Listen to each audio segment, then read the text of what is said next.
Good afternoon. It's almost the end of the Sukkot holiday, the Tabernacles, and we begin celebrating with the Torah called Shmini Atzeret and Simchat Torah.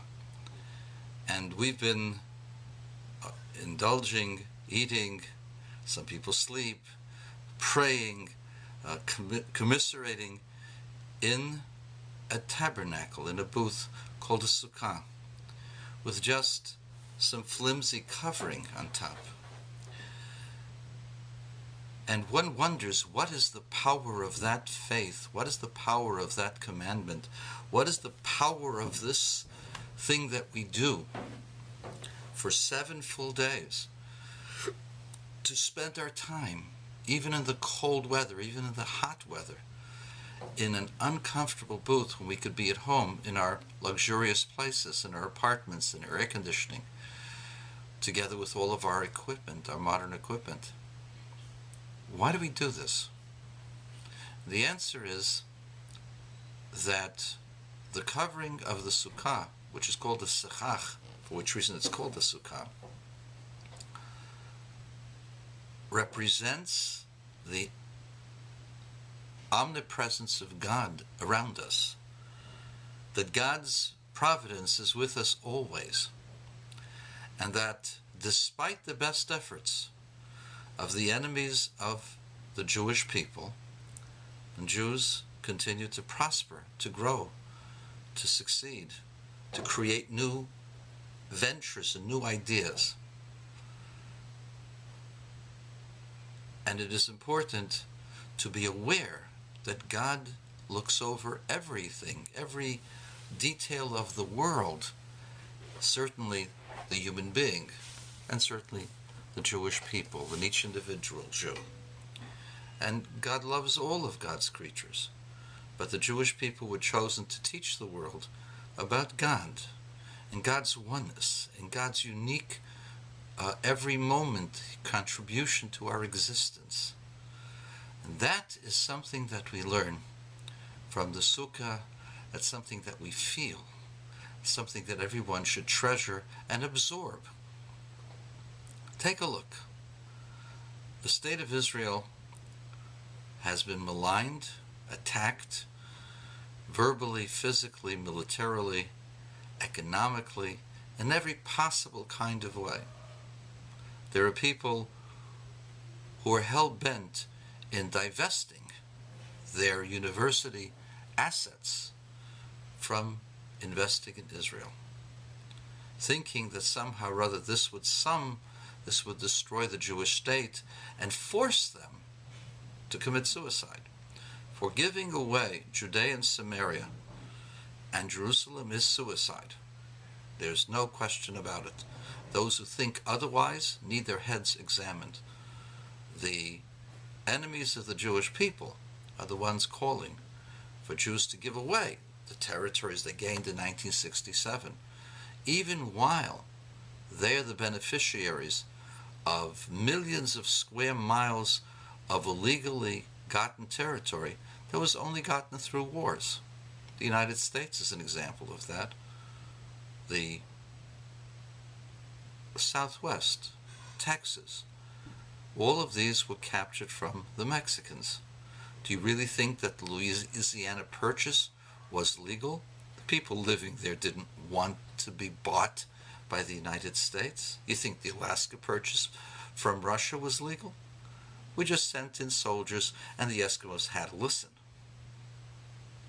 The entire country, the empire of the former Soviet Union, Russia, is built on wars and taking other people's places to this day. Look what they're doing to the Chechens. Nobody says a word. But somehow or other, Israel is maligned. And despite all of that malignment, take a look. Israel has discovered gas and oil that make it energy independent for the next 500 years. And Israel will become a major exporter of energy. Israel no longer needs anyone for its own survival. So despite your best efforts, world out there, anti-Semites, anti-Jews, Israel and the Jewish people are prospering. And that's because God's around us. God is with us. for the purpose of disseminating godliness. Second point about the faith. Many people, when they become involved in faith, want every detail of the faith to be backed up by scientific evidence and historical evidence. And these things are very, very difficult to produce. There is a Professor Mazar who has produced archaeological evidence of the original Jewish settlement and the extent of the kingdom of King David, that it was really a significant kingdom in those days. The atheists, the anti-Semites, the so-called liberal wing of the Jewish population in the universities don't want to hear about this, because that means that maybe the Bible is correct. Well, maybe the Bible is correct. The Bible so far has been more accurate than any of the ancient documents. And maybe the story of creation is not so far-fetched. Biologists have determined that all of mankind came from one mother about 100,000 years ago. The biblical record is 6,000 years, but from several million down to 100,000 and one mother, obviously one mother and one father, seems to back the Bible record that everyone came from a pair of humans. And let me tell you the following.